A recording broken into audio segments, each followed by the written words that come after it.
Joining me live is Shadow Home Affairs and Cybersecurities Minister James Paterson. Good to see you, James. We'll get to that in just a moment. But first I want to ask you, will the Coalition commit to a new 2030 target before the next election, rather?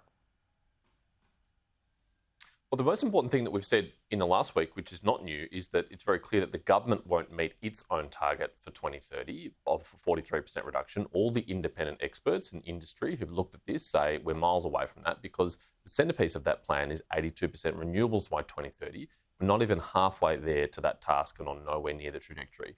So we'll have more to say about our own policies prior to the election, but we're not going to sign up to a lie to the Australian people or the international community that the targets that Labor has signed us up to are achievable or sustainable. The PM says watering down climate targets would be catastrophic for relations with the Pacific and the rest of the world. How would you explain this change to them, in particular, the Pacific nations? Well, I don't think it's any better to lie to them to say that we can achieve something that we actually can't achieve. Under the Coalition, we will do as much emissions reduction as we can without harming our economy adversely, and we'll do it better than Labor will because we have a reliable, proven technology in emissions-free nuclear technology, which we promote to roll out in Australia. But we're the only party putting forward a coherent plan for reaching net zero by 2050. Labor can't do it on the technology mix that it's proposing. The blue ribbon seats that the Liberals lost to the Teals, how does watering down climate targets convince voters there to come back? How do you get elected again? I live in one of those blue ribbon Teal seats and I'm a patron senator for one of those Teal seats. And what I've encountered in the electorate is a lot of support and excitement for our emissions-free nuclear energy policy, because they understand that this is a technology that's widely used in the international community, among all G20 nations except one, among every country that's got an ambitious emissions reduction target except one, and that it's not responsible to try and reduce our emissions without having a baseload reliable 24/7 electricity source like nuclear. We can achieve our 2050 targets, unlike Labor, because we're proposing to use technology that's widely available internationally that can achieve it.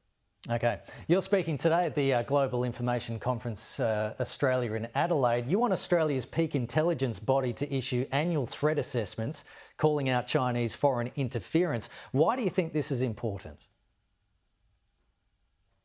Whether Australians know it or not, right now we are on the receiving end of information warfare by foreign authoritarian states, including China. And what those campaigns aim to do is influence our thinking and constrain our choices so that ultimately we make decisions that are consistent with their national interest instead of our own. Now, the good news is that we can push back, and we should push back, and we can do so in a way that's consistent with our values.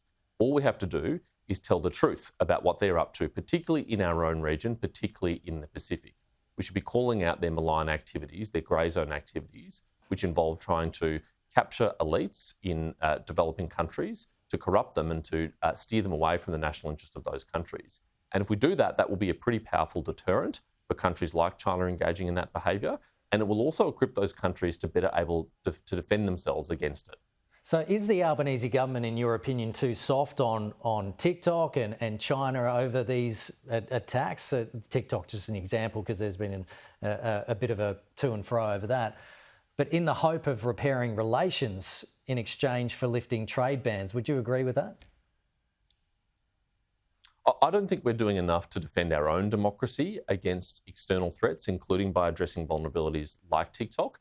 And I don't think we're doing enough to help other democracies in our region defend themselves.